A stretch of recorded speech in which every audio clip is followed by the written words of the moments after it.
أعوذ بالله من الشيطان الرجيم. بسم الله الرحمن الرحيم. قل إن الموت الذي تفرون منه فإنه ملاقيكم ثم تردون إلى عالم الغيب والشهادة فينبئكم بما كنتم تعملون. وقال النبي صلى الله عليه وسلم الدنيا سجن المؤمن وجنة الكافر او کما قال علیہ الصلاۃ والسلام. نہایت ہی قابل قدر مصلیان کرام، محترم بزرگوں، نوجوان دوستوں اور عزیز ساتھیوں، شوال المکرم کا مہینہ اب ختم ہونے کو ہے، اور شوال المکرم کے مہینے کے بعد اسلامی کیلنڈر کے اعتبار سے ذی القعدہ کا مہینہ آتا ہے، اور اس کے بعد ذی الحجہ کا مہینہ آتا ہے، اور ذی الحجہ کی 10ویں تاریخ کو ہم عید الاضحیٰ مناتے ہیں، اور ذی الحجہ کی 8 تاریخ سے لے کر کے 13 تاریخ تک حجاج کرام جو حج کرنے کے لیے مکۃ المکرمہ تشریف لے جاتے ہیں وہ حج کے ارکان کو انجام دیتے ہیں.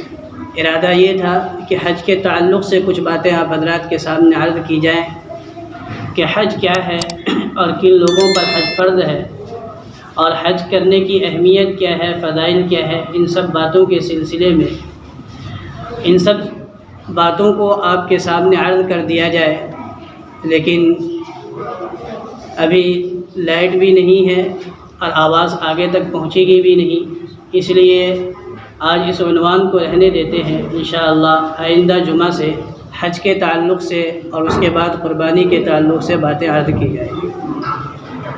مجلس کا مقصد ہی یہ ہے، اللہ تبارک و تعالیٰ توفیق دیتے ہیں ہم سب کو، تو ہم لوگ آ کر کے بیٹھتے ہیں جمعہ کے دن مجلسوں میں، تو مقصد یہی ہے، اور جتنے کاموں کو ہم انجام دیتے ہیں ان تمام کا حاصل ہی یہی ہے کہ ہمارے اندر آخرت کی فکر پیدا ہو جائے. جتنے بھی ہم اعمال کو انجام دیتے ہیں، رمضان کا مہینہ گزرا، ابھی حج کریں گے، قربانی دیں گے، اور روزانہ ہم نماز ادا کرتے ہیں، تمام کا مقصد ہی یہ ہے کہ ہمارے اندر آخرت کی فکر پیدا ہو جائے، مرنے کے بعد کی زندگی سنور جائے. اس لیے بزرگوں نے کہا کہ ہم لوگ اس دنیا کے اندر، ہم لوگ جو کہتے ہیں کہ زندگی گزار لیں، کسی طرح گزارنی ہے، تو اس دنیا کے اندر زندگی گزارنے کے لیے ہم لوگ نہیں آئے، بلکہ اس دنیا کے اندر ہم اور آپ آخرت کو سنوارنے کے لیے آئے ہیں، آخرت کو بنانے کے لیے آئے ہیں. یہ دنیا گزارنے کے لیے نہیں. یہ غلط جملہ ہے کہ ہم لوگ کہہ دیتے ہیں کہ دنیا تو گزر ہی جائے گی، تو دنیا گزر ہی جائے گی تو آخرت میں کیا ہوگا؟ تو دنیا کو گزارنا نہیں ہے، بلکہ دنیا کو آخرت کے لیے سیڑھی بنانا ہے، کہ جس طرح پل کے اوپر سے اور دریا کے اوپر سے آدمی پل پر چڑھتا ہے اور دریا عبور کر جاتا ہے، دریا کو پار کر جاتا ہے، اور آدمی اس طرف سے اس طرف چلا جاتا ہے. اسی طرح اگر اس دنیا کی زندگی کو اچھی طرح گزار کر کے ہم جائیں گے تو اللہ کے نبی صلی اللہ علیہ وسلم نے فرمایا الدنیا الموت جسر المؤمن، موت جو ہے یہ ایمان والے کے لیے پل ہے. یصل الحبیب الی الحبیب، ایک محبوب کو دوسرے محبوب سے موت ملا دیتی. انسان اگر اللہ تبارک و تعالیٰ سے محبت کرتا ہے تو انسان مرتے ہی اللہ تبارک و تعالیٰ سے ملاقات کر لیتا ہے، اللہ تبارک و تعالیٰ کے یہاں پہنچ جاتا ہے. تو دنیا کی زندگی جو ہے یہ گزارنے کے لیے نہیں، بلکہ دنیا کی زندگی اللہ رب العزت نے ہمیں اور آپ کو جو عنایت فرمائی ہے، یہ آخرت کو سنوارنے کے لیے، آخرت کو بنانے کے لیے. یہ دنیا فانی ہے، ختم ہونے والی ہے. ہمیشہ جو آیا وہ یہاں باقی نہیں رہا، اور جو آیا ہے اور ابھی باقی ہے وہ بعد میں باقی نہیں رہے گا. 100 سال پہلے جتنے لوگ اس دنیا کے اندر چل پھر کر رہے تھے، گھوم رہے تھے، ادھر سے ادھر جا رہے تھے، بڑا نام تھا، بڑا چرچا تھا، ان کے نام کے سامنے کسی کی بات نہیں چلتی تھی، اور جو ایک بات کہہ دیا کرتا تھا لوگ اس کی بات کو مان لیا کرتے تھے. آج ان کی باتوں کو سننے والا کوئی نہیں ہے، بلکہ ان کے اندر طاقت نہیں ہے کہ وہ کوئی بات کر سکے. زمینوں کے اندر چلے گئے، آنکھیں خراب ہو گئی، بدن کے گوشت کو مٹی نے کھا لیا، ہڈیاں گل گئی، سڑ گئی، تمام چیزیں زمین کے اندر مل گئی. 100 سال پہلے ان کا بڑا نام تھا. 100 سال پہلے وہ جدھر نکل جاتا تھا لوگوں کے ہجوم ہوا کرتے تھے، لیکن آج کوئی ان کو پوچھنے والا نہیں ہے. آج ہم لوگ بیٹھے ہیں یہاں پر، لیکن 50 سال کے بعد خدا نہ خواستہ اس میں سے کوئی بھی نہیں ہوگا. کچھ ہی لوگ بچ گئے تو بچ گئے جو آج بچے ہیں، سن رہے ہیں، بیٹھے ہیں، ورنہ ہم میں سے اکثر لوگ اپنے آدھی سے زیادہ زندگی گزار چکے ہیں. ویسے تو موت کا کوئی ٹھکانہ نہیں. یہ ایسی چیز ہے اور یقینی چیز ہے کہ کب آ جائے اور کس کو آ جائے کسی کو پتہ نہیں. لیکن اگر ہم مان لیں اللہ کے نبی صلی اللہ علیہ وسلم نے فرمایا کہ میری امت کی اوسط زندگی الی 70 و 60 60 اور 70 سال کے درمیان ہے، تو ہم میں سے اکثر لوگ 50 سال 40 سال کم از کم 30 سال تو گزار ہی چکے ہیں. تو اپنی فطری زندگی جو اللہ کے نبی صلی اللہ علیہ وسلم نے بیان فرمایا اس کے بھی ہم اکثر اوقات گزار کر کے بیٹھے ہوئے. تو زندگی اللہ تبارک و تعالیٰ نے عنایت فرمائی ہے آخرت کو بچانے کے لیے، بزرگوں آخرت کو سنوارنے کے لیے. موت یقینی ہے، ہر شخص ہم میں سے جانتا ہے. کوئی ایسا آدمی نہیں ہے جو نہ جانتا ہوں کہ مجھے مرنا ہے. ہر آدمی جانتا ہے، میں بھی جانتا ہوں، آپ بھی جانتے ہیں. جس بچے کے پاس ذرا سی عقل آ گئی ہے وہ بھی جانتا ہے، کیونکہ اس دنیا کے اندر آ جانا اور سانس کا لینے لگنا یہ اس بات کی دلیل اور علامت ہے کہ اس دنیا سے آدمی جائے. سانس لے رہا ہے باقی ہے، اور سانس لینا بند زندگی ختم. تو بزرگوں میں عرض یہ کر رہا ہوں کہ مختصر وقت میں آج بات عرض کرنی ہے، بات اوپر تک پہنچے گی بھی نہیں، اس لیے میں حج کے عنوان کو ابھی ترک کر رہا ہوں. انشاءاللہ آئندہ اس سلسلے میں بات عرض کی جائے گی، لیکن آخرت کی یاد دہانی ہو جائے تو انشاءاللہ کچھ فائدہ ہو جائے گا اور بیٹھنے کا مقصد حاصل ہو جائے گا. اللہ کے نبی صلی اللہ علیہ وسلم نے ایک موقع پر ارشاد فرمایا کہ موتو قبل ان تموتوا وحاسبوا قبل ان تحاسبوا.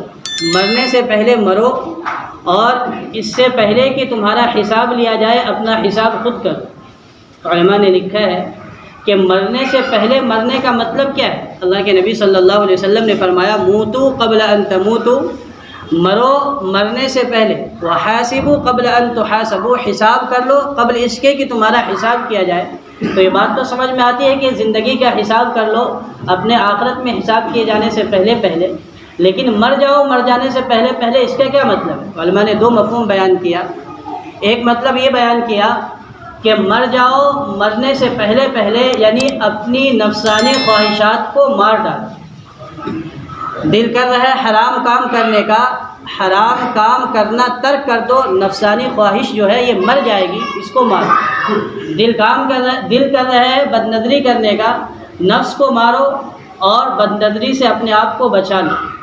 دل کر رہا ہے کسی کو گالی دینے کا، کسی کی غیبت کرنے کا، کسی کی چغلخوری کرنے کا، کسی کو ستانے کا، کسی کو پریشان کرنے کا، تو ایسے موقع پر دل اور نفس کی خواہش یہ ہے کہ غلط کام کروں، چغلی کروں، غیبت کروں اور کسی کو ستاؤں، کسی کو تکلیف پہنچاؤں. لیکن ایسے موقع پر اپنے نفس کو خاموش کر لینا، اپنے نفس کو قابو میں کر لینا، یعنی اپنے نفس کو مار دینا. یہ ہے کہ اپنے نفس کو مار دو. موتو قبل ان تموتو، اپنی زندگی کے خاتمے سے پہلے اپنے نفس کو مار دو تو انشاءاللہ اللہ تبارک و تعالیٰ کے یہاں تم کامیاب ہو جاؤ. ایک مطلب یہ ہے.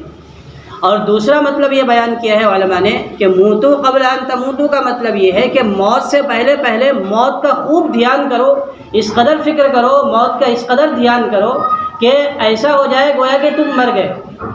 یعنی اس قدر موت کی فکر سوارو. اور ہر انسان کو ہونا چاہیے. یہ کوئی اڑتی ہوئی بات نہیں ہے، کوئی کہہ دینے اور سن لینے کی بات نہیں ہے. حقیقت یہی ہے کہ موت کا اس قدر استحضار ہونا چاہیے انسان کو، اور اپنی موت کے بارے میں اتنا سوچنا چاہیے جتنا دنیا کے کسی اور چیز کے بارے میں ہم نہیں سوچتے.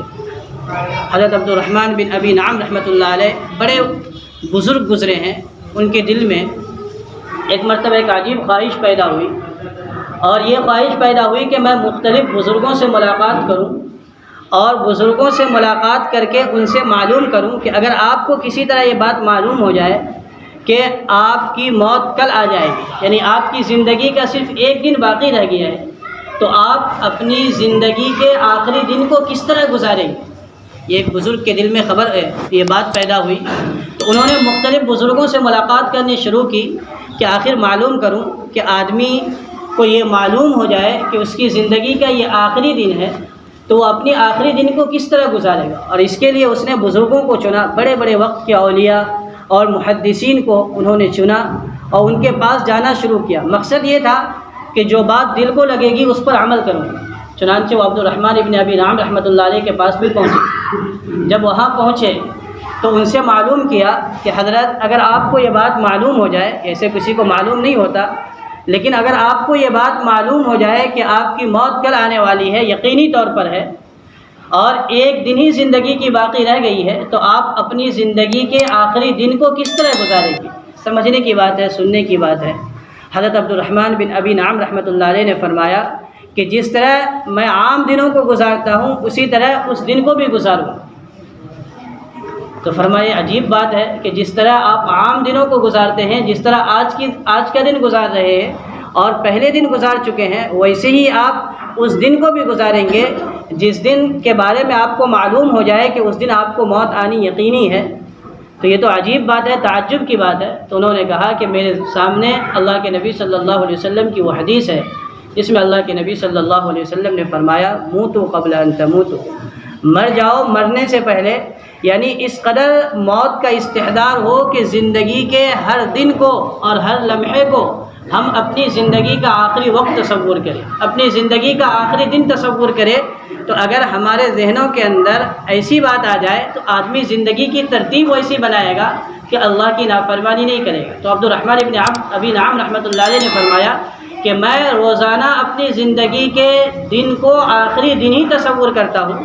تو اگر مجھے کوئی یقینی طور پر بھی یہ بتلا دے کہ میری زندگی کا آخری دن کل ہے تو میرے معمولات میں کوئی فرق واقع نہیں ہوں گے، کیونکہ میں ہر دن کو اپنے آخری دن سمجھ کر کے گزارتا ہوں، ویسے اعمال کرتا ہوں، برائیوں سے بچتا ہوں، اچھائی کرتا ہوں۔ اللہ کے نبی صلی اللہ علیہ وسلم نے ایک مرتبہ صحابہ کرام رضوان اللہ علیہ مجمعین سے فرمایا کہ اگر تمہیں یہ بات معلوم ہو جائے، نہیں، اللہ کے نبی صلی اللہ علیہ وسلم نے ان سے پوچھا کہ تم یہ بتاؤ کہ اگر تمہیں اپنی زندگی پر کتنا بھروسہ ہے اور تم کیا سمجھتے ہو اپنی زندگی کے بارے میں، کیا تصور ہے تمہارا؟ تو ایک صحابی نے عرض کیا اللہ کے رسول صلی اللہ علیہ وسلم، زندگی کے بارے میں میرا تصور یہ ہے کہ جب میں صبح کرتا ہوں تو مجھے اس بات کا یقین نہیں ہوتا کہ رات بھی ہوگی یا نہیں ہوگی میری زندگی میں۔ دوسرے صحابی نے عرض کیا اللہ کے رسول صلی اللہ علیہ وسلم، زندگی کے بارے میں میرا تصور یہ ہے کہ میں جب 4 رکعت نماز کے لیے نیت باندھتا ہوں تو مجھے اس بات کا یقین نہیں ہوتا کہ سلام پھیر سکوں گا یا نہیں پھیر سکوں گا۔ تو آخر میں اللہ کے نبی صلی اللہ علیہ وسلم نے فرمایا کہ تم لوگوں کا یہ حال ہے، ایک یہ کہتا ہے کہ میں جب صبح کرتا ہوں تو مجھے یقین نہیں ہوتا کہ رات ہوگی یا نہیں ہوگی، اور دوسرا یہ کہہ رہے ہیں کہ میں جب 4 رکعت نماز کے لیے نیت باندھتا ہوں تو مجھے یقین نہیں ہوتا کہ میں 4 رکعت نماز مکمل کر سکوں گا یا نہیں کر سکوں گا۔ اللہ کے نبی صلی اللہ علیہ وسلم نے فرمایا کہ میرا حال یہ ہے کہ جب میں نماز کی نیت باندھ کر کے سلام پھیرتا ہوں تو ایک طرف سلام پھیرتا ہوں تو مجھے اس بات کا یقین نہیں ہوتا کہ دوسری طرف سلام پھیر سکوں گا یا نہیں پھیر سکوں گا۔ یہ اللہ کے نبی صلی اللہ علیہ وسلم کی حالت ہے اور صحابہ کرام رضوان اللہ علیہ مجمعین کی حالت ہے۔ تو اس لیے بزرگوں، ہمیں اپنی زندگی کے اندر یہ ہمیشہ سوچ کر کے چلنا چاہیے اور ہمیشہ اپنی زندگی کو بنانے کے لیے، اپنی زندگی کو صاف ستھری کرنے کے لیے ایسی زندگی گزارنی چاہیے کہ اگر آج ابھی اس وقت ہماری موت آ جائے تو اللہ تبارک و تعالیٰ کے سامنے ہمیں رسوا نہ ہونا پڑے۔ ایسا نہ ہو جائے کہ اگر اور مہلت مل گئی ہوتی تو میں اچھی زندگی گزار لیا ہوتا، اگر آج مہلت مل گئی ہوتی تو میں اپنے اعمال کو درست کر لیا ہوتا، اگر آج موقع مل گیا ہوتا تو میں برائیوں سے توبہ کر لیا ہوتا۔ نہیں بزرگوں، وقت، یہ بات کسی کو نہیں معلوم ہے کہ موت کب آئے گی، کیسی حالت میں آئے گی، کس وقت آئے گی، کسی کو نہیں معلوم ہے۔ کب آدمی کس وقت کیسی حالت میں چلا جائے کوئی نہیں کہہ سکتا۔ بہت مشہور واقعہ، اخباروں میں یہ بات چھپی تھی کہ ایک مزدور کام کر رہا تھا، 5ویں مالے پہ کام کر رہا تھا، بلڈنگ پہ مزدور تھا، مستری تھا۔ کام کرتے کرتے وہ پھسلا اور 5ویں مالے سے نیچے گر گیا، لیکن وہ مرا نہیں، اسے کچھ بھی تکلیف نہیں ہوئی، بالکل صحیح سالم رہا۔ اور وہ سیڑھیوں سے چل کر کے اوپر پھر 5ویں مالے پر پہنچا تو لوگوں کو خوشی ہوئی جو ان کے ساتھ کام کر رہے تھے۔ جو ٹھیکیدار تھا وہ خوشی کے مارے اس کو 50 روپیہ دیا کہ یہ لے جاؤ، مٹھائی لے کر کے آؤ، اپنے ساتھیوں کو کھلاؤ، کہ 5ویں مالے پر سے گر جانا یہ تو یقینی طور پر مر جانا ہے انسان کا، اور تمہیں کچھ بھی نہیں ہوا تو جاؤ مٹھائی لے کر کے آؤ اور اپنے دوستوں کو کھلاؤ۔ ٹھیکیدار کو بھی خوشی ہوئی کیونکہ وہ بہت سارے مصیبت اور پریشانی سے بچ گیا۔ وہ آدمی 50 روپیہ لیا، 5ویں مالے سے نیچے کی طرف آیا اور مٹھائی لینے کے لیے دکان کی طرف راستہ پار کر رہا تھا کہ ایک گاڑی آئی، ٹکر ماری اور وہ مر گیا۔ تو آدمی 5ویں مالے سے گر رہا ہے، اسے کوئی تکلیف نہیں ہو رہی ہے، لیکن آدمی پھر دوبارہ جا رہا ہے، راستہ سڑک پار کر رہا ہے، راستہ پار کر رہا ہے اور ایکسیڈنٹ ہوتا ہے اور وہ مر جاتا ہے۔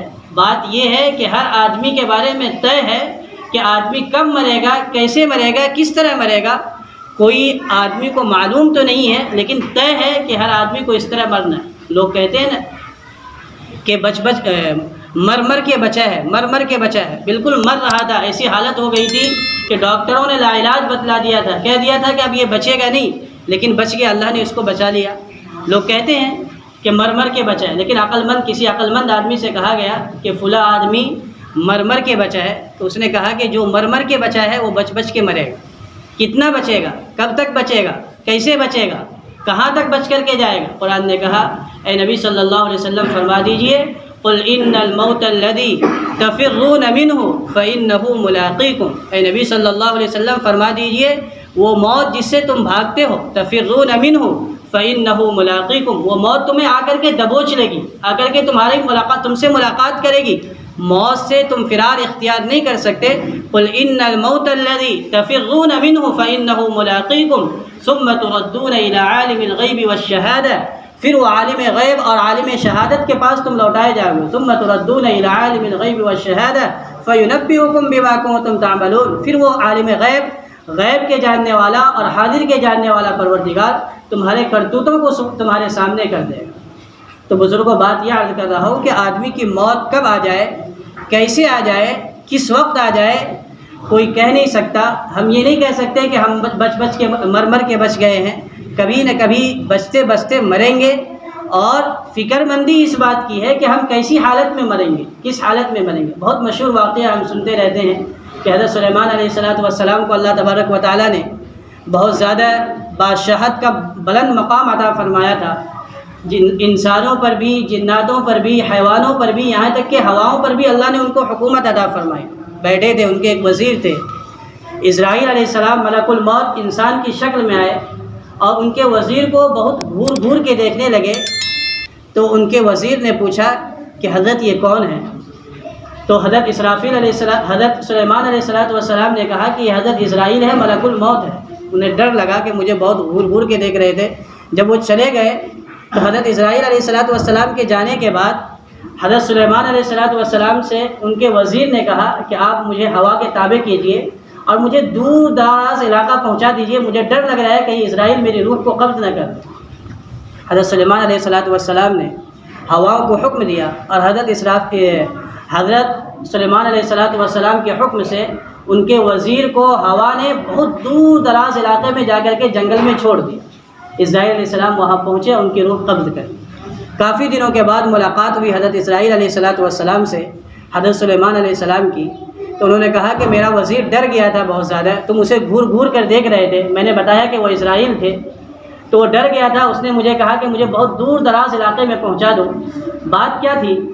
تم اسے بہت گھور کے دیکھ رہے تھے۔ تو ملک الموت نے کہا، حضرت اسرائیل علیہ السلام نے کہا کہ میں اسی لیے اسے گھور کے دیکھ رہا تھا کہ اللہ تبارک و تعالیٰ کا حکم تھا کہ تھوڑی دیر کے بعد اسے فلاں علاقے میں روح اس کی قبض کرنی ہے، اور وہ کافی طویل ہے علاقہ، بہت دور کا علاقہ ہے، جنگل میں اس کی روح کو قبض کرنی ہے، اور میں دیکھ رہا ہوں کہ ابھی وہ مجلس کے اندر بیٹھا ہوا ہے، آپ کا وزیر ہے۔ تو میں پریشان تھا کہ آخر چند لمحے کے بعد اس کی روح قبض کرنے کا حکم اللہ تبارک و تعالیٰ کی طرف سے، اور دور دراز علاقے میں جا کر کے قبض کرنی ہے، یہ پہنچے گا کیسے؟ کوئی بھی صورت نہیں بن سکتی، لیکن اللہ تبارک و تعالیٰ نے آپ کے ذریعے سے ان کو وہاں تک پہنچا دیا، آپ نے ہواؤں کو حکم دیا، اور میں وہاں اپنے وقت پر پہنچا تو اس کو موجود پایا، میں نے اس کی روح کو قبض کر دیا۔ تو انسان کو جس جگہ مرنا ہے اور جیسی حالت میں مرنا ہے وہ اللہ تبارک و تعالیٰ کے یہاں اسی حال میں جائے۔ اس لیے بزرگوں، موت کے سلسلے میں ہم سب اپنی آخرت کے سلسلے میں، ہم سب اپنے قبر کے سلسلے میں فکر مندی کا مظاہرہ کریں۔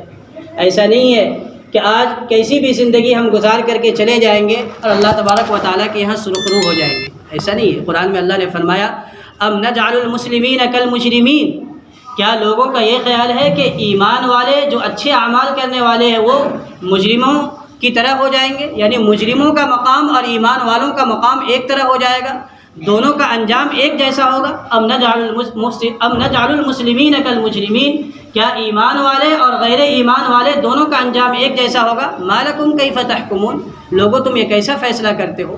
دونوں کا انجام کیسے ایک جیسے ہو جائے گا؟ دنیا کے اندر ایک ساتھ مجرم اور فرما بردار بیٹھ کر کے کھا سکتے ہیں، اکٹھے رہ سکتے ہیں، اکٹھے زندگی گزار سکتے ہیں، لیکن کل قیامت کے دن اللہ کا حکم ہوگا وَامْتَازُوا الْيَوْمَ أَيُّهَا الْمُجْرِمُونَ، کہ مجرموں کو الگ کیا جائے، جو اللہ کی نافرمانی کرنے والے ہوں گے، جو گناہ کرنے والے ہوں گے، جو زندگی اللہ کی نافرمانی میں گزار رہے ہوں گے، ان کے بارے میں بزرگوں اللہ تبارک و تعالیٰ کا حکم ہوگا کہ دنیا میں تم ایک ساتھ رہتے تھے، دنیا میں ایک ساتھ کھاتے تھے، دنیا میں ایک ساتھ پہنتے تھے، دنیا میں ایک ساتھ کاروبار کرتے تھے، دنیا میں ایک ساتھ تمہاری زندگی گزر جاتی تھی، سفر کرتے تھے، ہر طرح رہتے تھے، لیکن آج مجرموں کا اور مسلمانوں کا ایک جگہ ٹھکانہ نہیں ہے۔ اب نجعل المسلمین کالمجرمین ما لکم کیف تحکمون، فرمایا وامتازوا اليوم ایھا المجرمون، اللہ کا حکم ہوگا کہ اے مجرموں آج ایمان والوں سے اور فرما برداروں سے اپنی جماعت الگ کر لو، ان کو الگ کٹہرے میں کھڑا کیا جائے گا اور ایمان والوں کو الگ کٹہرے میں کھڑا کیا جائے گا۔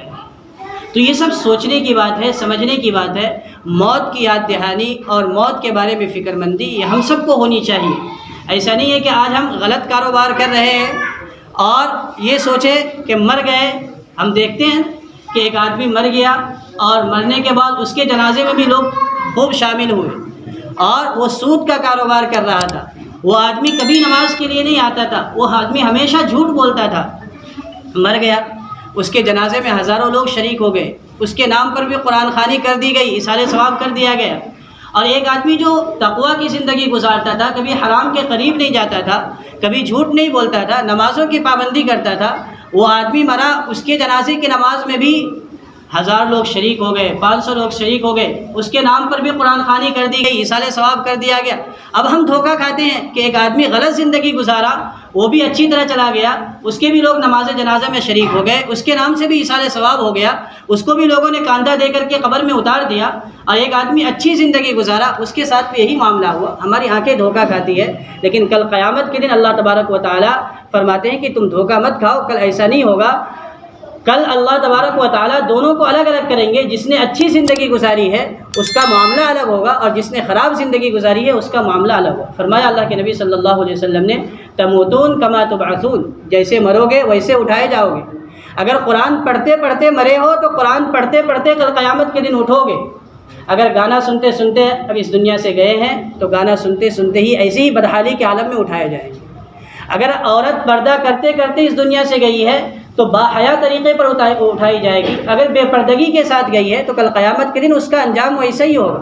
اگر آج ہم نے نمازوں کے ساتھ، روزوں کے ساتھ اور آخرت کی فکر کے ساتھ کسی کو تکلیف نہ پہنچا کر کے اپنی زندگی گزاری ہے تو کل قیامت کے دن جب اٹھیں گے تو اچھی حالت میں اٹھیں گے، اور اگر آج ہم نے کسی کو ستایا ہے، کسی کو تکلیف دی ہے، کسی کو پریشان کیا ہے تو کل قیامت کے دن اٹھیں گے تو بزرگوں بری حالت میں اٹھائے جائیں۔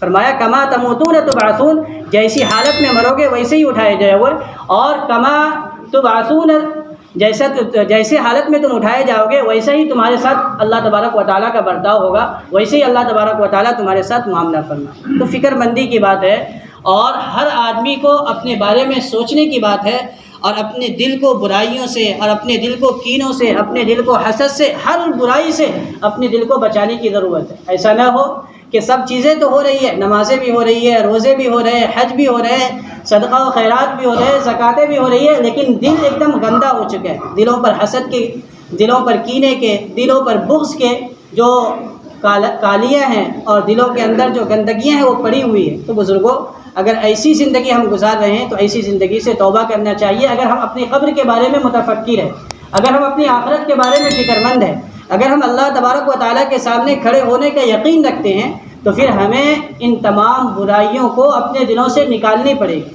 بہت مشہور کتاب ہے موطا امام مالک رحمۃ اللہ علیہ، اس کی ایک شرح ہے، امام مالک رحمۃ اللہ علیہ نے حدیث کی کتاب لکھی ہے، اس کی شرح ہے، اس میں ایک عجیب و غریب واقعہ لکھا ہے کہ مدینہ منورہ کے قریب ایک گاؤں میں ایک عورت کا انتقال ہوا۔ انتقال ہونے کے بعد عورتیں اس کو نہلانے کے لیے آئی، جس طرح کہ نہلایا جاتا ہے۔ تو ایک عورت نہلا رہی تھی، تو نہلاتے نہلاتے اس کے ران پر جب ہاتھ گیا تو وہ کہنے لگی اپنے بازو میں بیٹھی ہوئی عورتوں سے کہ عورت نے غلط لوگوں سے تعلقات بنا رکھے تھے۔ یہ بات اس کی زبان سے نکلی، جو 2-4 عورتیں غسل دے رہی تھی اس کے ساتھ یہ بھی غسل دے رہی تھی، اس کا ہاتھ ران پر پہنچا اس عورت کے، تو اس کی زبان سے یہ بات نکلی کہ یہ عورت کے غلط تعلقات تھے غلط لوگوں سے۔ موطا امام مالک کی اس شرح میں لکھا ہے کہ اس عورت نے اپنی زبان سے یہ بات کہی اور اس کا ہاتھ اس مردہ عورت کے ران سے چپک گیا۔ جب ہاتھ اس کا چپک گیا، کافی دیر ہو گیا، ہاتھ نکل نہیں رہا ہے، چھڑانا چاہ رہی ہے تو اس کا جسم ساتھ میں آ رہا ہے لیکن ہاتھ اس کے ران سے الگ نہیں ہو رہا ہے۔ بہت پریشان ہوئی، شام ہو گئی تو باہر سے مردوں نے آواز لگائی کہ آپ لوگ کیا کر رہے ہیں، جلدی اسے غسل دیجیے، رات ہو جائے گی، دفن کرنا ہے۔ اب عورتیں کچھ کہہ نہیں رہی لیکن بات کب تک چھپے گی۔ اب اندر کی جو عورتیں تھیں انہوں نے اطلاع کی باہر کہ بات ایسی ہے کہ جو غسل دے رہی تھی اس کا ہاتھ جو ہے وہ مردہ عورت کے ران سے چپک گیا ہے اور وہ چھوٹنے کا نام نہیں لے رہا۔ اب بہت پریشان ہوئے، ایک عالم کے پاس گئے، انہوں نے کہا کہ ایسا کرو کہ گوشت کو کاٹ دو چاقو سے، ران کو الگ کرو، ہاتھ کو الگ کرو، مردہ کو نقصان پہنچا سکتے ہیں، زندے کے ہاتھ کو نہیں کاٹ سکتے، اس لیے مردہ عورت کی ران کو کاٹ دو تاکہ اس کا ہاتھ اس سے نکل جائے۔ دوسرے عالم سے پوچھا، اس نے بھی یہی رائے دی، لیکن جو مردہ والے تھے، میت کے عورت کے جو ذمہ دار تھے، گھر والے تھے، انہوں نے کہا کہ میں اپنے مردے کو تکلیف کیوں پہنچاؤں، میں عیب دار بنا کر کے اپنی گھر کی بیوی کو یا اپنی بیٹی کو دفن نہیں کرنا چاہتا، اس کو تو صحیح سالم دفن کرنا۔ امام مالک رحمۃ اللہ علیہ مدینہ منورہ میں تھے، لوگوں کو بھیجا گیا کہ جاؤ مدینہ منورہ میں دریافت کر کے آؤ امام مالک رحمۃ اللہ علیہ سے۔ امام مالک رحمۃ اللہ علیہ نے کہا کہ مجھے وہاں لے چلو۔ امام مالک رحمۃ اللہ علیہ کو وہاں لے کر کے جایا گیا، وہاں پہنچے، پردے کے باہر سے امام مالک رحمۃ اللہ علیہ نے پوچھا کہ بیوی یہ بتاؤ کہ کیا جب تم اسے غسل دے رہی تھی تو تمہاری زبان سے کوئی بات نکلی؟ تو اس عورت نے کہا کہ ہاں میری زبان سے یہ بات نکلی، جب میں نے اس کے ران پر ہاتھ رکھا غسل دیتے ہوئے، پانی بہاتے ہوئے، تو میں نے کہا کہ اس عورت کے دوسرے لوگوں سے غلط تعلقات تھے، بس یہ کہنا تھا کہ میرا ہاتھ اس عورت کے ران سے چپک گیا، اب نکل نہیں رہے۔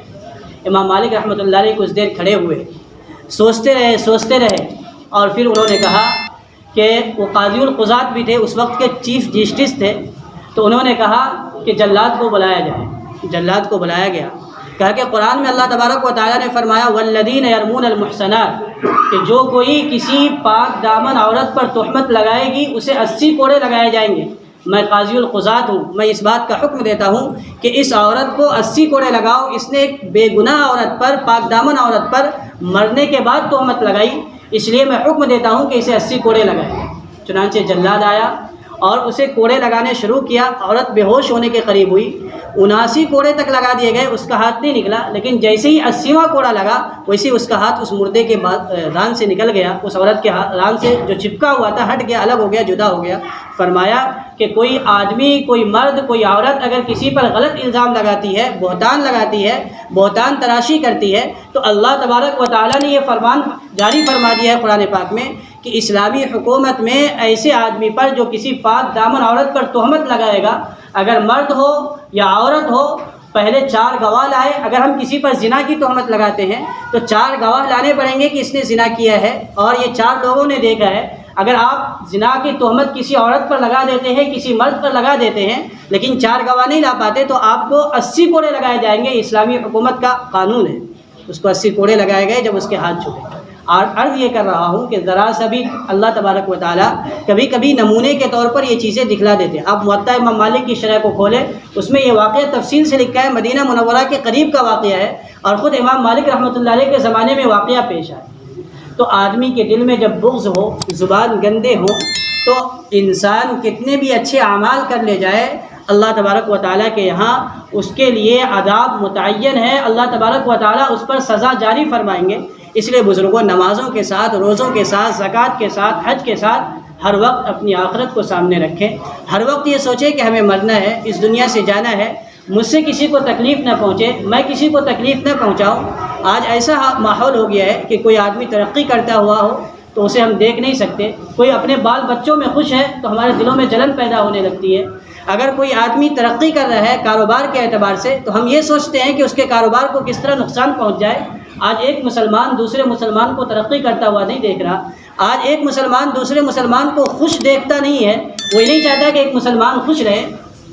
تو یہ دل کی گندگیاں ہیں، زبان پر ہے لا الہ الا اللہ، لا الہ الا اللہ، اور اندر ہے کالی بلا، دل میں ہے کالی بلا، دل ایک دم کالے ہو چکے ہیں۔ کسی نے کہا، فارسی شاعر نے، کہ دل ہما داغ داغ شد پنبا کجا کجا نہد، دل جو ہے پورا کا پورا داغ داغ ہو گیا ہے، کینے کا داغ ہے، حسد کا داغ ہے، بہتان کا داغ ہے، نہ جانے کیسے کیسے داغ لگے ہیں۔ دل ہما داغ داغ شد پنبا کجا کجا کجا نہد، کہ دل تو پورا پورا داغ داغ ہو چکا ہے، کہاں کہاں مرہم رکھیں گے، پورا دل تو زخمی ہے، سڑ گیا ہے، بدبودار ہو گیا ہے۔ جب دل بدبودار ہو جاتا ہے اور دل سڑ جاتا ہے تو پھر انسان کو اعمال کرنے میں اچھا نہیں لگتا، نمازوں کی طرف اس کی رغبت نہیں ہوتی، روزوں کی طرف اس کی رغبت نہیں ہوتی، اچھائیوں کی طرف رغبت نہیں ہوتی۔ نماز پڑھ کے بھی بدمعاشی کرتا ہے، روزہ رکھ کر کے بھی بدمعاشی کرتا ہے، روزہ رکھ کر کے بھی بدنظری کرتا ہے، روزہ رکھ کر کے بھی جھوٹ بولتا ہے، روزہ رکھ کر کے بھی سود کھاتا ہے، روزہ رکھ کر کے بھی سود دیتا ہے۔ آدمی کا دل جب تک صاف نہ ہو جائے اور دل پر انسان جب تک محنت نہ کرے، اس وقت تک انسان اعمال کر کے بھی ایسا ہوتا ہے گویا کہ اس نے اعمال نہیں کیا۔ تو بزرگوں، لائٹ بھی نہیں ہے، اوپر تک آواز بھی نہیں جا رہی ہے۔ میں یہ بات عرض کرنے کی آج کوشش کر رہا ہوں۔ میں نے شروع میں کہا کہ حج کے تعلق سے باتیں عرض کرنی تھی، لیکن جو باتیں بھی ہمارے سامنے آ گئی، اگر اس پر بھی عمل ہو جائے تو انشاءاللہ ہماری آخرت کامیاب ہو جائے۔ ہمیں آخرت کے تعلق سے فکر کرنی ہے روزانہ۔ بزرگوں نے لکھا، آخری بات عرض کر دوں، کہ 4 کام کریں۔ ایک ہے مشارطہ، اپنے آپ سے شرط لگائیں۔ صبح کے وقت ہم اٹھے تو اپنے آپ کو شرط لگائے کہ آج پورے دن مجھے کوئی گناہ نہیں کرنا ہے۔ اپنی آخرت کو سامنے رکھے، اپنی قبر کو سامنے رکھے۔ قبر میں اکیلے جانا ہے، قبر میں ہمیں اللہ تبارک و تعالیٰ کے سامنے اللہ کے جو فرشتے آئیں گے اس کو جواب اکیلے ہی دینا ہے نا؟ کہ اللہ کے نبی صلی اللہ علیہ وسلم نے ایک موقع پر ارشاد فرمایا کہ روزانہ قبر ہر آدمی سے جو اس قبر کے اندر آنے والا، یعنی یہ کہہ لیجئے کہ ہر آدمی کی قبر ہر آدمی کو روزانہ 70 مرتبہ مخاطب کرتی ہے اور کہتی ہے انا بیت الوحدہ، میں تنہائی کا گھر ہوں، انا بیت الظلمات، میں اندھیروں کا گھر ہوں، اور تنہائی اور اندھیروں کے گھر کے ساتھ ساتھ کہتی ہے انا بیت اللحیۃ والعقوبات، کہ میں سزاؤں کی، سانپ بچھوؤں کی گھر ہوں۔ قبر روزانہ 70 مرتبہ، میری قبر بھی، آپ کی قبر بھی، ہر انسان، ہر مرد اور ہر عورت کی قبر جو ہے روزانہ 70 مرتبہ یہ کہتی ہے کہ میں تنہائی کا گھر ہوں، میں کیڑے مکوڑوں کا گھر ہوں، میں سانپ بچھوؤں کا گھر ہوں، میں اندھیروں کا گھر ہوں۔ آج ہم امبرناتھ کے علاقے میں رہتے ہیں، آج ہم سوچتے ہیں کہ فلاں سوسائٹی میں رہتے ہیں، وہاں روشنی کا بہترین انتظام ہے، وہاں لائٹ ہمیشہ رہتی ہے، وہاں میں پنکھے بھی لگا رکھا ہوں، میں کولر بھی استعمال کرتا ہوں، میں AC بھی استعمال کرتا ہوں، روشنی بہترین رہتی ہے، ہوائیں بھی عمدہ ہوتی ہے۔ بزرگوں، آج امبرناتھ کے علاقے میں، فلاں سوسائٹی میں، فلاں علاقے میں، فلاں گلی میں آپ نے روشنی کا انتظام کر لیا ہے، میں نے روشنی کا انتظام کر لیا ہے، میں نے ہواؤں کا انتظام کر لیا ہے، بہترین ہوا میں ہم زندگی گزارتے ہیں، AC کی ٹھنڈک ہم حاصل کرتے ہیں۔ ذرا سوچیں، وہ تنہائی کی کالونی ہوگی، وہ تنہائی کی سوسائٹی ہوگی جہاں کسی کی آواز نہیں نکلتی ہے، جہاں جا کر کے سب خاموش ہو جاتا ہے۔ کیا اس قبر میں آپ نے لائٹ کے لیے انتظام کر لیا ہے؟ کیا اس قبر کے لیے ہم نے پنکھے اور AC کا انتظام کیا ہے؟ کچھ انتظام اگر کرنا ہے تو اعمال ہمارے پاس رہ گئے، اعمال کے علاوہ ہمارے پاس کچھ نہیں ہے۔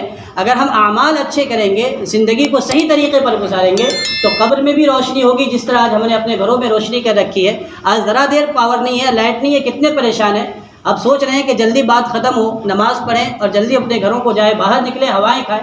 صحیح، ہر انسان کی فطری تقاضا ہے، انسان کے دل میں فطری طور پر یہ بات آتی ہے۔ کیا قبر میں بھی ہم یہ سوچ سکیں گے کہ جلدی سے قبر سے نکلے اور ہوائیں کھائیں؟ نکلنے کا موقع نہیں ہوگا۔ بزرگوں، ایسے دن کے لیے، ایسے وقت کے لیے تیاری کرنی ہے۔ اللہ تبارک و تعالی ہم سب کو اپنی آخرت کی جو 4 باتیں عرض کرنے کی کوشش کر رہا تھا، وقت ہو چکا ہے۔ اللہ تبارک و تعالی کبھی اور موقع دیں گے تو انشاءاللہ وہ باتیں عرض کر دی جائے گی۔ اللہ تبارک و تعالی ہم سب کو اپنی قبر کی، اپنی آخرت کی فکر نصیب فرمائے، زندگی نہایت احتیاط کے ساتھ گزارنے کی ہم لوگوں کو توفیق نصیب فرمائے۔ وآخر دعوانا الحمد للہ رب العالمین۔